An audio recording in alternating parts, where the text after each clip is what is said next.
Hello, welcome to this video on oligopoly. So in this video we're going to look at the characteristics of an oligopolistic market and be able to illustrate the conditions of a firm in an oligopoly. It's worth just taking a second to practice saying that word so you don't embarrass yourself in public. This is not oligopoly, this is oligopoly. Oligopoly. So previously we've been looking at different market structures, perfect competition, all the way down to monopoly. Here we're looking at oligopoly. So towards the end of the spectrum that has lower levels of competition, and we're going to look at how we characterize firms that operate in this particular market, or this type of market. So in an oligopoly, we have a few large firms that dominate the market. The firms here tend to be quite interdependent, so the actions of one firm impact on the others. As a result, we often don't see much competition in price. If one firm were to raise its prices, other companies would not follow because the goods are sort of similar. Customers will move to the lower cost option. If one firm was to lower prices, then other firms would have to follow suit, and we might get what's known as a price war. So there's no real gain in raising or lowering your price. Instead, oligopoly firms will tend to either work together through collusive practices, be these tacit or overt, which we'll come on to later, or sometimes engage in non-price competition. So here are our characteristics of firms operating in an oligopolistic market. We have a small number of large firms. There are significant barriers to entry. The products are similar but differentiated. We have imperfect knowledge between buyers and sellers, and this is really the key one over here, the level of interdependence. Firms are very interdependent. One firm's actions can have a large effect on other firms. So how do firms react? Well, normally they either collude or they engage in non-price competition. So here are some examples we might describe as being oligopolistic industries. In the bottom left-hand corner, we have famous Pepsi and Coke. If we think about smartphones, we might think about Apple, Samsung, Nokia. The banking sector, a few large firms dominate the market, maybe 5 or 6 high street banks. Airlines, again, we have large companies, not too many of them compared to monopolistic competition. Maybe in terms of Google, Microsoft, or Apple in terms of operating systems, we have again a limited choice here of Android, iOS, or maybe Windows. So how do we illustrate firms that operate in an oligopoly market?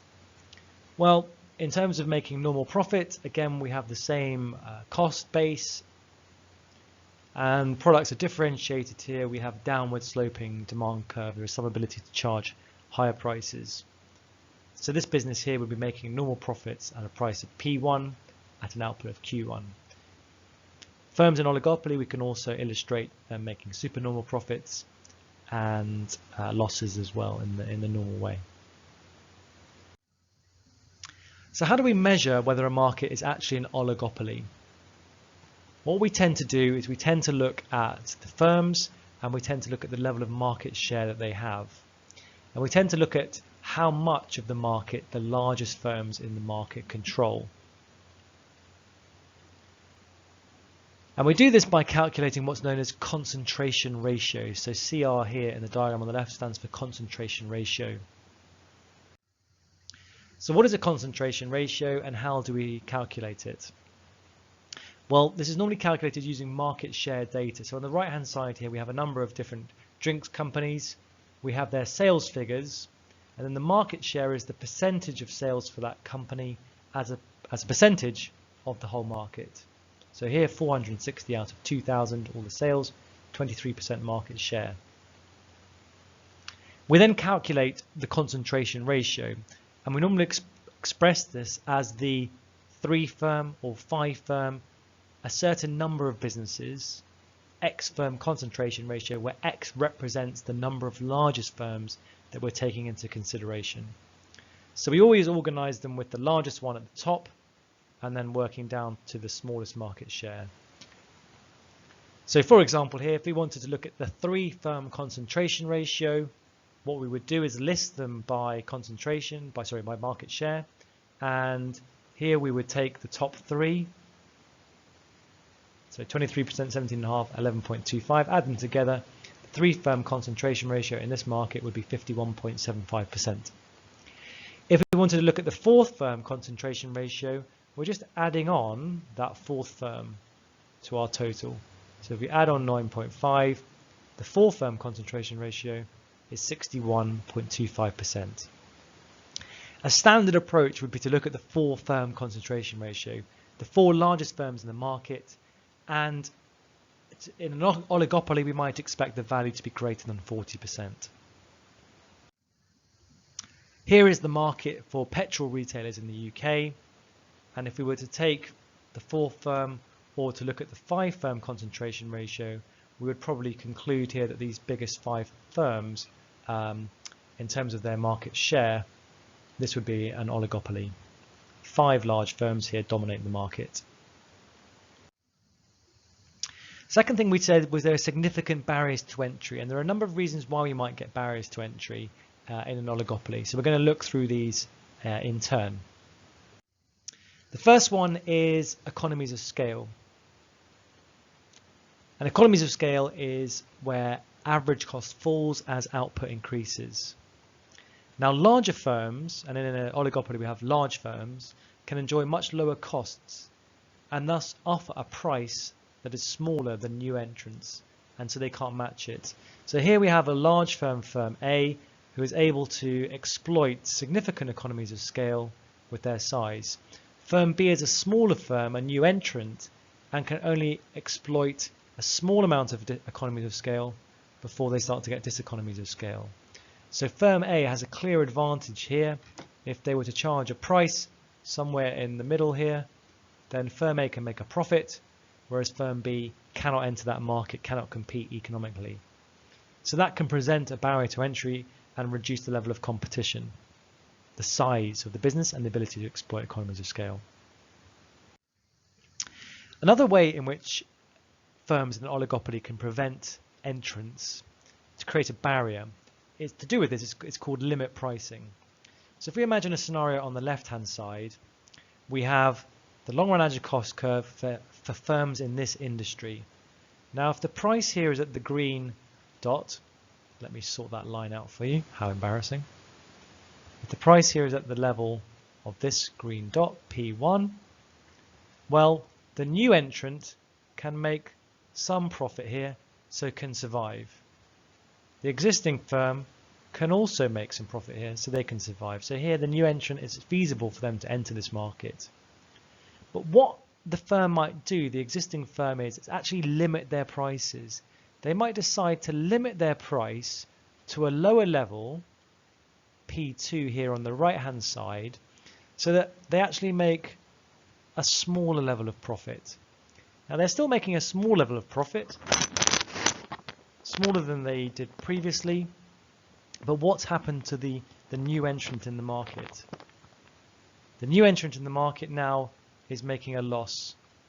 The average cost is higher than the price, so they're going to be losing money and they won't be able to sustain their presence in the market.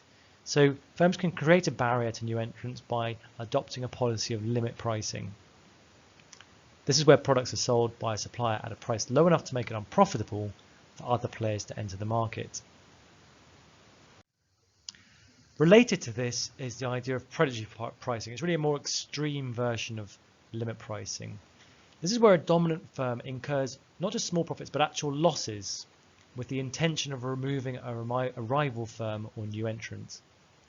So this would be the situation here where at a price of P1 or PP, sorry, this price here, the firm is actually making a loss.